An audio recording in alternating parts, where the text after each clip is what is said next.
또다시 드러난 진보의 민낯, 강선우 인성 강행은 국민을 무시하는 행위. 이진숙에 이어 강선우입니다. 연이어 터져나오는 인성 논란, 갑질 폭로, 그리고 반복되는 해명 회피와 민주당의 침묵. 국민은 지금 무엇을 보고 있습니까? 약자와의 동행을 외치던 진보 정치인의 이면, 그 위선적 민낯이 다시금 드러나고 있습니다. 이제는 누가 봐도 진보 진영은 도덕성으로 말할 자격이 없습니다. 그러나 문제는 그들이 부끄러움을 모른다는 것입니다.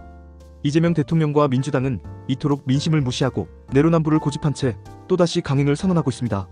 국민은 갑질 공화국을 원하지 않았습니다. 선거 때마다 노동 존중, 사람이 먼저라는 구호를 외쳐댔던 민주당, 약자를 보호하겠다던 이재명 대통령의 말은 어디로 갔습니까? 유권자는 촛불을 들었던 이유를 기억하고 있습니다. 그러나 정작 촛불을 등에 업은 정권은 이제 국민을 위한 권력이 아닌 그들만의 카르텔을 유지하는 수단이 되어버렸습니다. 강선우 후보자의 행적을 다시 되짚어봅시다. 5년 동안 보좌진 교체 46번. 도대체 어떤 조직에서 이처럼 극단적인 인력 유출이 반복됩니까? 국회의원 보좌진은 단순히 전화나 받는 사무직원이 아닙니다.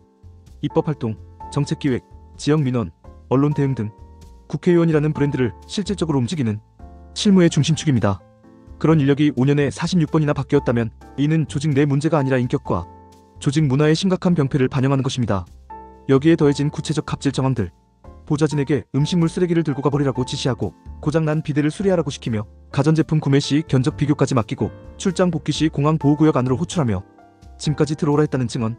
이것이 과연 국민의 세금으로 월급을 받는 공직자가 할 일입니까? 직장갑질 119와 시민사회단체는 강하게 반발했습니다. 심지어 전현직 보좌진들조차 공개 증언을 이어가고 있습니다. 그럼에도 불구하고 강선우 후보자는 모든 문제를 청문회에서 소명하겠다는 말로 얼버무리고 있고 민주당은 아직 일방의 주장일 뿐이라며 유보적인 태도를 취하고 있습니다. 이쯤 되면 민주당이 말하는 을을 위한 정당이라는 정체성은 허울뿐임이 드러납니다.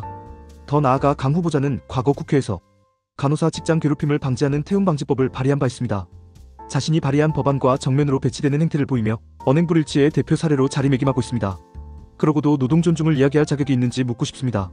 이재명 정권과 민주당이 이 사안을 어떻게 처리하느냐는 단지 한 장관 후보자의 거취 문제에 국한되지 않습니다.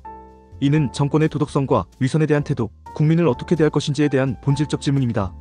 과연 권력의 오만과 무능, 위선을 방조하며 내 사람 챙기기에 급급한 정당이 내일을 이야기할 수 있겠습니까? 그뿐만이 아닙니다. 민주당 일각에서는 보좌진이 이상한 것 아니냐, 보좌진도 감정적일 수 있다는 식의 2차 가해 발언이 나오고 있습니다.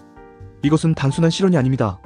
갑질을 폭로한 약자들의 목소리를 묵살하고 내부 비판조차 막으려는 철저한 위선의 정치입니다.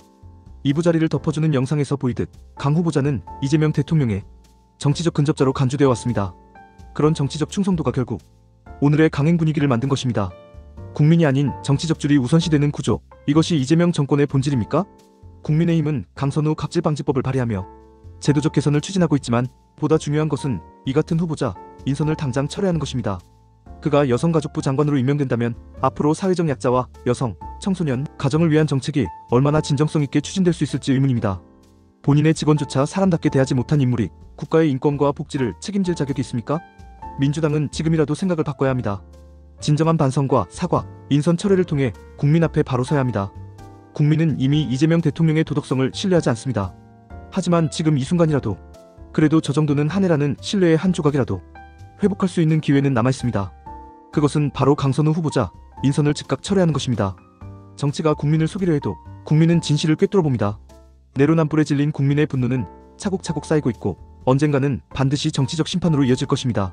갑질과 위선, 이중잣대를 일삼는 정치인들에게 다시는 권력을 맡기지 않겠다는 국민의 결심이 다음 선거를 통해 분명히 드러날 것입니다.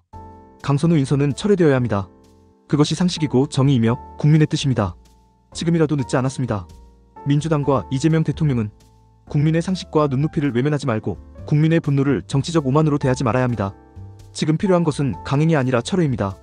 그것이 이 정권이 말하는 약자 보호와 정의의 첫걸음일 것입니다.